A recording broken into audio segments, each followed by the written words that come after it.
آنگن کے ہی جا رہا تھا نیچے دیکھ کر۔ بسم اللہ الرحمن الرحیم۔ ناظرین، ہمارے ہاں جون صرف گرمی کے لیے ہی نہیں مشہور ہے، بلکہ ہمارے ملک میں جون میں ہر سال بجٹ بھی پیش کیا جاتا ہے وفاقی اور صوبائی۔ اس والے سے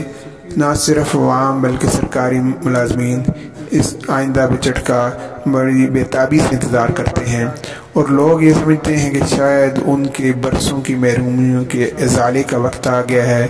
شاید ان کے دکھوں کا کچھ مداوع ہوگا، شاید ان کے زخموں پر کوئی مرہم پٹی رکھے گا، ان کی برسوں کی محرومیوں کا کچھ ازالہ ہوگا۔ لیکن یہ سارے ان کے خواب جو ہے نقش بر آب ہی ثابت ہوتے ہیں، اور یہ بجٹ ہمیشہ اعداد و شمار کا دندہ ہی ثابت ہوتا ہے، جس میں امیر تر اور غریب مزید غریب تر ہوتا ہے، اور اسے ٹیکسوں کے جال میں بری طرح جکڑ لیا جاتا ہے۔ اور ہمارے ہاں بجٹ کبھی آزادانہ نہیں ہوا، ہمیشہ ورلڈ بینک اور IMF کی ڈکٹیشن پر مبنی ہی بجٹ ہوتا ہے، اور جس کی وجہ سے ظاہر ہے کہ عوام کو کوئی ریلیف نہیں مل سکتا۔ حالیہ جو وفاقی بجٹ پیش ہوا ہے وہ 8.5 کھرب روپے کا بجٹ ہے، جن میں سے 3060 ارب روپیہ ماہ سود اور قرض کی ادائیگی میں ہی صرف ہو جائے گا۔ اس سے آپ یہ بخوبی اندازہ لگا سکتے ہیں کہ عوام کو اس میں کیا ملے گا۔ اس بجٹ میں کچھ نہ کچھ چیزیں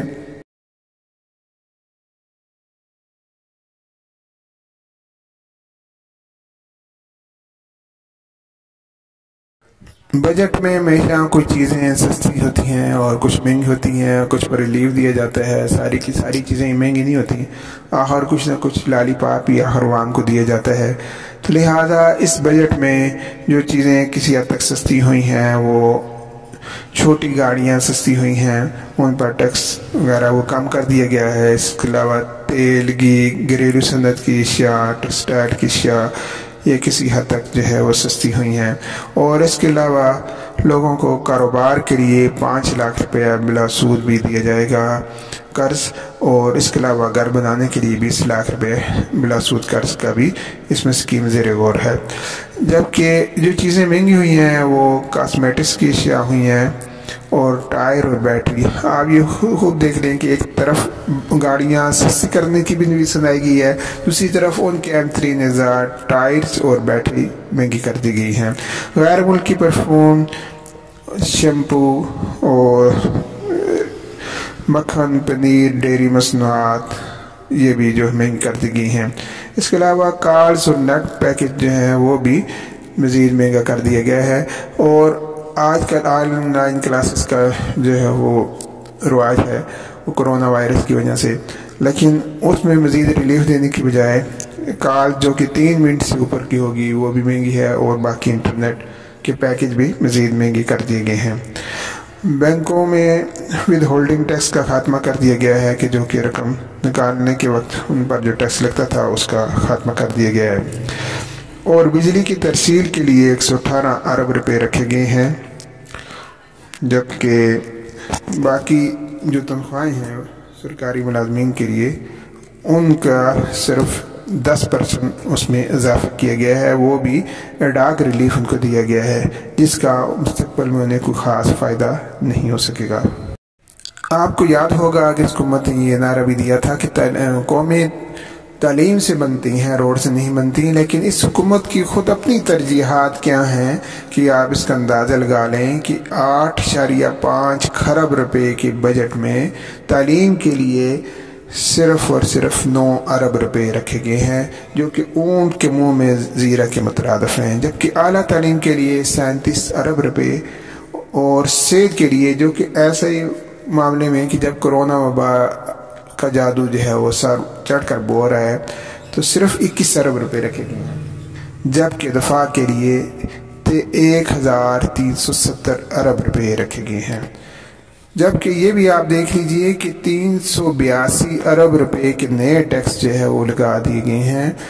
اور اس والے سے یہ بجٹ جو ہے سراسر خسارے کا بجٹ ہے، نقصان کا بجٹ ہے، جس میں عوام کے ہاتھ کچھ نہیں آئے گا، اور عوام کی جو بنیادی ضروریات ہیں، اچھی صحت کی سہولیات، تعلیم کی سہولیات اور بنیادی ضروریات جو ان کو اشیاء خورد و نوش وہ سستی ہو جائیں، اور ٹرانسپورٹ کے کرائے جو ہے وہ کم ہو جائیں، اور یوٹیلٹی بلز جو کہ ان کی آمدنی کا بڑا حصہ وہ کھا جاتے ہیں، اس کے والے سے ان کو ریلیف دیا جائے۔ تو اس بجٹ میں دور دور تک بھی ایسی کوئی چیز نظر نہیں آتی۔ اس والے سے یہ اس بجٹ کو ایک ناکام بجٹ ہی کہا جا سکتا ہے، جس سے عوام کی محرومیوں میں مزید اضافہ ہوگا۔ بالخصوص 3060 ارب روپیہ جو کہ سود اور قرض کی ادائیگی میں چلا جائے گا، اس سے مزید جو ہے عوام کو ان کو پھر مزید یہ کہا جائے گا کہ آپ نے گھبرانا نہیں ہے۔ جبکہ یہ بھی آپ دیکھ لیجئے کہ سادگی کا دعویٰ کرنے والی حکومت نے پی ایم ہاؤس کا جو بجٹ ہے اس میں مزید 18 کروڑ 40 لاکھ روپیہ کا اضافہ کر دیا ہے۔ تو یہ بجٹ کی چند ضروری باتیں تھیں جو کہ آپ کے سامنے عرض کی ہیں۔ تو اس والے سے پھر بھی یہ کہتا چلوں کہ عوام کو اس سے کوئی خاص ریلیف نہیں ہوگا، بلکہ ان کی محرومیاں مزید بڑھتی چلی جائیں گی۔ اللہ تعالیٰ ہمارے اس ملک پاکستان پر رحم فرمائے اور انہیں عوام دوست حکمران عطا کرے۔